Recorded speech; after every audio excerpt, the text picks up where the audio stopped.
ಯಾವಾಗಲೂ ಪಿಜ್ಜಾ ಹಟ್ಟು ಡಾಮಿನೋಸ್ಗೆ ಹೋಗೋಕೆ ಬೋರ್ ಆಗಿದೆಯಾ? ಯುನೀಕಾಗಿ ಫುಲ್ಲಿ ಲೋಡೆಡ್ ಆಗಿ ಪಿಜ್ಜಾ ತಿನ್ನಬೇಕು ಅಂತಂದರೆ ನೀವು ಈ ಜಾಗಕ್ಕೆ ಬರಲೇಬೇಕು.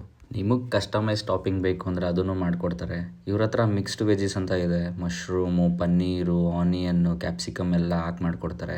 ವಿತ್ ಎಕ್ಸ್ಟ್ರಾ ಚೀಸ್ ಹೇಳ್ಬಿಟ್ಟು ಹಾಕ್ಸ್ಕೊಳ್ಳಿ. Literally worth for money. Is just 130 rupees ಅಷ್ಟೇ. ವೆಜ್ ಪಿಜ್ಜಾ ಬಂದು 90 ರುಪೀಸ್ ಅಷ್ಟೇ. ಕಾರ್ಟ್ ಯಾವುದು ಅಂತ ಕೊನೆಯಲ್ಲಿ ಹೇಳ್ತೀನಿ, ವಿಡಿಯೋ ಫುಲ್ ನೋಡಿ. ಇವ್ರ ಹತ್ರ ಇನ್ನೂ ವೆರೈಟಿ ಡಿಫ್ರೆಂಟ್ ಐಟಮ್ಸ್ ಇದೆ. ಲೈಕ್ ಪಿಜ್ಜಾ, ಸ್ಯಾಂಡ್ವಿಚ್ಚು, ಮಾಕ್ಟೈಲ್ಸ್ ಎಲ್ಲ ಸಿಗುತ್ತೆ. ಫೈನಲಿ ಸ್ವಲ್ಪ ಎಕ್ಸ್ಟ್ರಾ ಚೀಸು ಸ್ವಲ್ಪ ಬೇಕು ಅಂತಂದರೆ ನೀವು ಕೇಳಿ ಹಾಕಿಸ್ಕೋಬೋದು. ಟಾಪಿಂಗ್ಸ್ ಎಲ್ಲ ರೆಡಿ ಆದಮೇಲೆ ಬೇಕಿಂಗಿಗೆ ಹೋಗುತ್ತೆ. ಮಿನಿಮಮ್ 10 ಮಿನಿಟ್ಸ್ ಆದ್ರೂ ಬೇಕು ಅದೆಲ್ಲ ಬೇಯಬೇಕು ಅಂತಂದರೆ. ನೋಡಿ ನಮ್ಮ ಪಿಜ್ಜಾ ರೆಡಿಯಾಗಿ ಬಂದಿದೆ. ನೋಡೋಕ್ಕೆ ಹೇಗೆ ಕಾಣಿಸ್ತಿದೆ ಅಲ್ವಾ, ಫುಲ್ಲಿ ಲೋಡೆಡ್ ಥರ.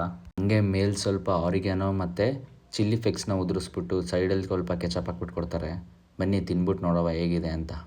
ನೋಡಿ ನನ್ನ ರಿಯಾಕ್ಷನಲ್ಲೇ ಗೊತ್ತಾಗುತ್ತೆ ಟೇಸ್ಟ್ ಹೇಗಿದೆ ಅಂತ. ಅದು ಚೀಸ್ ನೋಡಿ ಎಳಿತಾ ಇದೆ, ಬರ್ತಾನೆ ಇದೆ. ಓವರ್ ಆಲ್ ಟೇಸ್ಟ್ ಮಾತ್ರ ಸೂಪರ್ ಆಗಿತ್ತು. ವರ್ತ್ ಫಾರ್ ದ ಮನಿ ಅಂತ ಹೇಳ್ತೀನಿ. ಜಾಗ ಯಾವುದಪ್ಪ ಅಂತಂದರೆ pizza and sandwich the bite spot ಅಂತ ಜಾಗದ ನೇಮು. ಎಕ್ಸಾಕ್ಟ್ ಲೊಕೇಶನ್ ಬಂದು Vani Vilas road, opposite to Ather showroom.